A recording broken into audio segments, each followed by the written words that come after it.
केंद्रीय वित्त मंत्री निर्मला सीतारमण ने रविवार को लोकसभा में केंद्रीय बजट 2026 पेश किया। इसके तहत बिहार भाजपा कार्यालय में बिहार के उप मुख्यमंत्री सम्राट चौधरी और बिहार भाजपा संगठन प्रभारी भीखू भाई दलसानिया ने बजट प्रस्तुत होते देखा। इस अवसर पर प्रतिक्रिया देते हुए बिहार के गृह मंत्री और उप मुख्यमंत्री सम्राट चौधरी ने इसे 2047 तक विकसित भारत के लिए एक मजबूत नींव बताया। उन्होंने कहा कि ये बजट देश की भविष्य की जरूरतों को ध्यान में रखकर तैयार किया गया है और विकास के उन क्षेत्रों पर ध्यान केंद्रित करता है जहां अधिक मजबूती की आवश्यकता है। मीडिया से बात करते हुए उप मुख्यमंत्री सम्राट चौधरी ने कहा कि बजट 2026 सिर्फ एक साल का दस्तावेज नहीं है, बल्कि ये एक ऐसा बजट है जो 2047 में भारत की नींव रखता है। इसके आगे सम्राट चौधरी ने कहा कि बजट में हाई स्पीड रेल, सेमीकंडक्टर उद्योग, मत्स्य पालन, फैक्ट्री आधारित विनिर्माण और जलमार्ग परियोजनाओं के लिए एक स्पष्ट रोड मैप दिया गया है। उन्होंने कहा कि सेमीकंडक्टर के लिए एक पूरा इंफ्रास्ट्रक्चर बनाने का विजन भारत को तकनीकी रूप से आत्मनिर्भर बनाएगा। 2047 के भारत की कल्पना कैसे सरजमीन पर उतारा जाएगा, उसकी चिंता केंद्रीय बजट में दिखता है।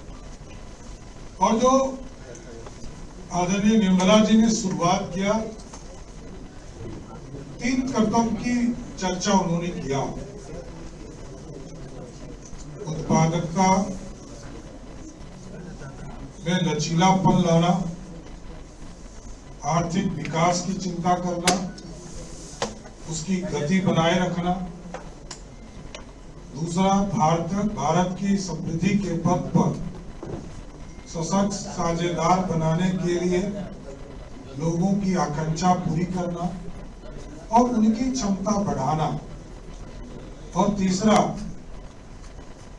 सरकार की सबके साथ सबका विकास के दृष्टिकोण को अनुकूल और ये सुनिश्चित करना है कि सार्थक भागीदारी के लिए प्रत्येक परिवार, समुदाय और क्षेत्र की संसाधनों, सुविधा और अवसरों तक पहुंचाने का उपलब्ध कराना। मेडिकल के सेक्टर में एक बड़ा घोषणा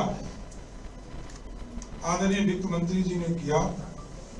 एक तो सभी डिस्ट्रिक्ट हेडक्वार्टर के हॉस्पिटल में ट्रॉमा सेंटर के साथ साथ आईसीयू का निर्माण के लिए, और दूसरा 3 नए आयुर्वेद संस्थान स्थापित करने का भी घोषणा आज हुआ है। लेकिन एक जो और महत्वपूर्ण है वो खनिज के कॉरिडोर बनाने की बात केंद्र सरकार ने किया है। हम लोग भी इसको प्रयास करेंगे कि बिहार में भी अध्ययन कराकर खनिज कॉरिडोर के तौर पर इसको कैसे स्थापित किया जा सकता है, इसको किया जाएगा। इसलिए आज मैं प्रधानमंत्री नरेंद्र मोदी जी को धन्यवाद देता हूं कि इतना अच्छा बजट जो 2047 की कल्पना को सरजमीन पर उतारेगा, और निर्मला जी को भी बधाई देता हूं जिन्होंने इतना अच्छा बजट पेश किया है।